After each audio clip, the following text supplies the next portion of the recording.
Okay, so before we, this is just a bit of a few minutes before we start this. Basically, this will be somewhat like 20 point something?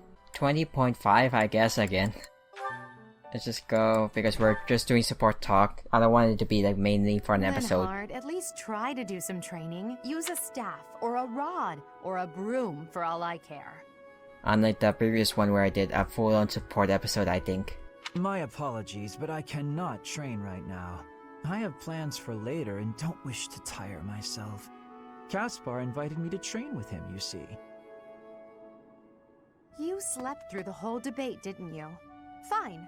I'll summarize it for you. Not the whole debate.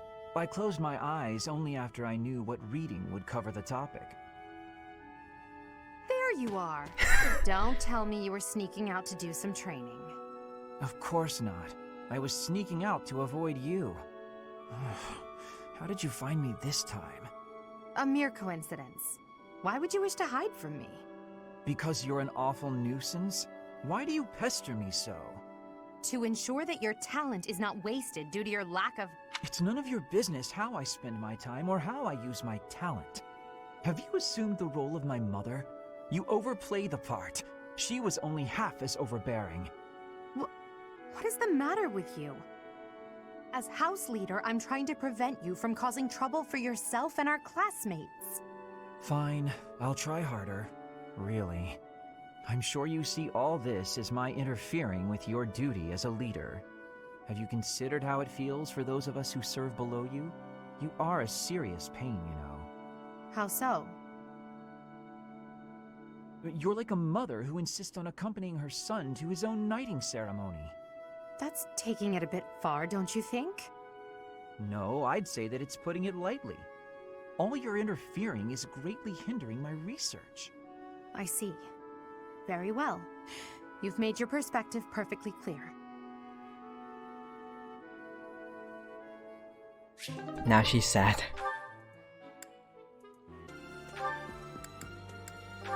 Oh, he's already done with the Leonhard.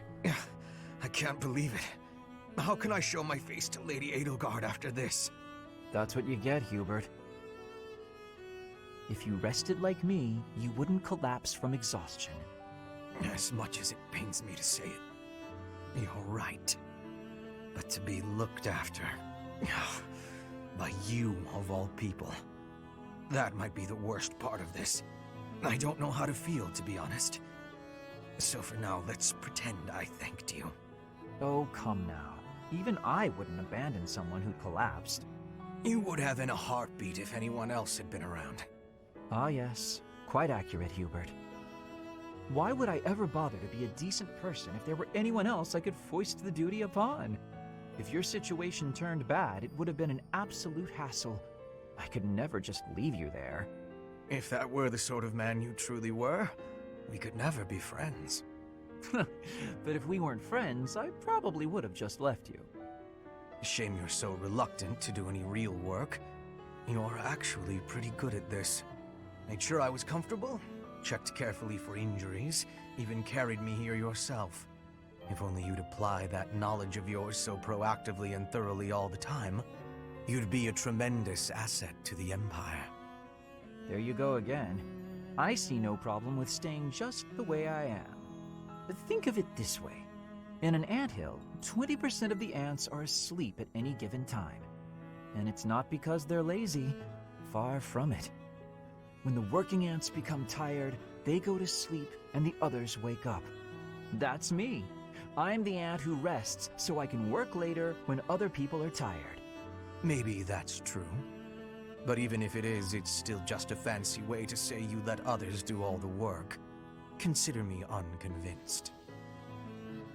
I'll consider you a bother and leave it at that. You and Edelgard work far too hard. I mean it. Take a break now and then. If you both collapsed, I think it'd be too much effort for me to bother with. Get some rest, Hubert. Not as much as me, of course. Fine.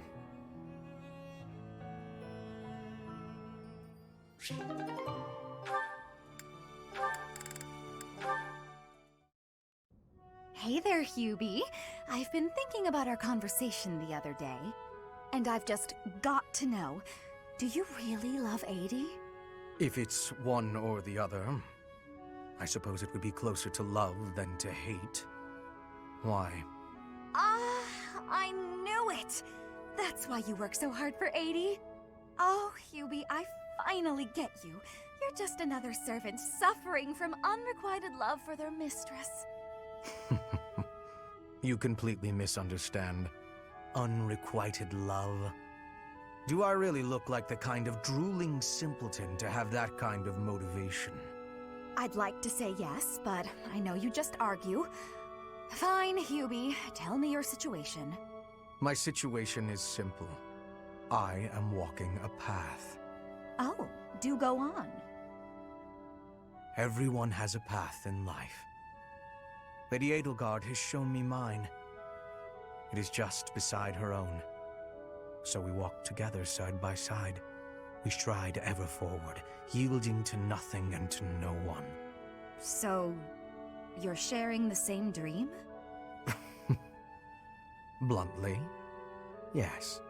But it's more than just a shared dream. I have many feelings toward Lady Edelgard. Gratitude, respect, awe, empathy, trust, hope. Okay. I was teasing you, but I gotta say I'm just a little bit jealous of you and Adie.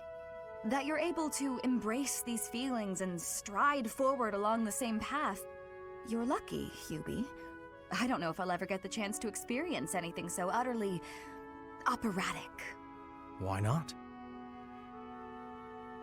Because I figure the best quality in a partner would be that they make me happy. And loving another is really about wanting to be loved. I'm pretty sure that's different from how things are with you and Adie.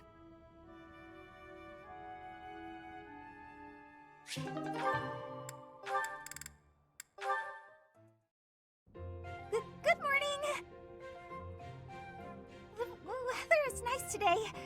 So, it's, really nice weather we're having, isn't it? Yeah, it is. Because you always use that one line, always, whenever you don't know how to start a conversation. Indeed. Did you want something? I'm really sorry. I can't accept your apology until I know what it's for. Oh, good point. I'm sorry I said you were terrifying. Is that all? I'm used to that. No apology necessary. But you've been avoiding me since then, right? You even stopped doing your deathly grin. I am merely trying not to frighten you. Is there something wrong with that? It's not working. And yes, there is. You can't quit talking and laughing just to try to make me feel better. That's not really fair. I need to master my own fear. Is that right? Yes. Right.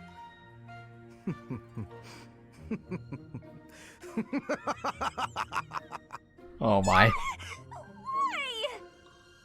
You told me not to forego laughing, so I laughed as hard as I could. Is it helping to conquer your fear? Yes. I mean, someday it might. Maybe.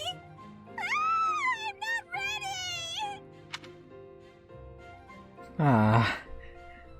She tried.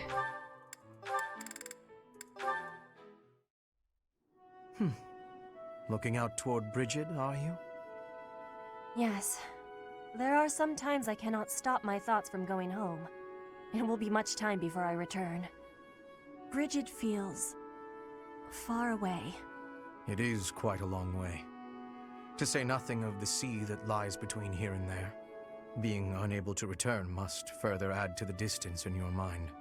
It is as you say. When I return to Bridget, I will be the new queen. I am wishing to help relations with the Empire. I believe you will be successful.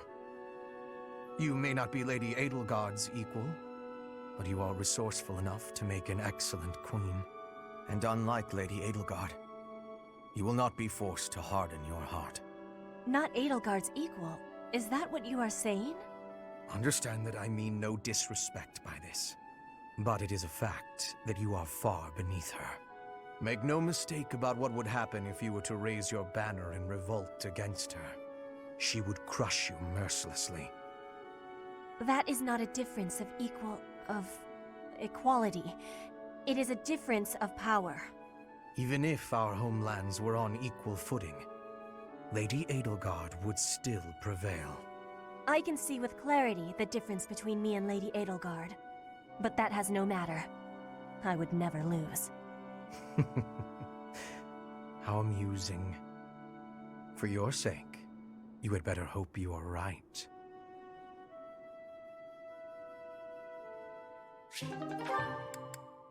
Oh, that's it? Well, that was quick.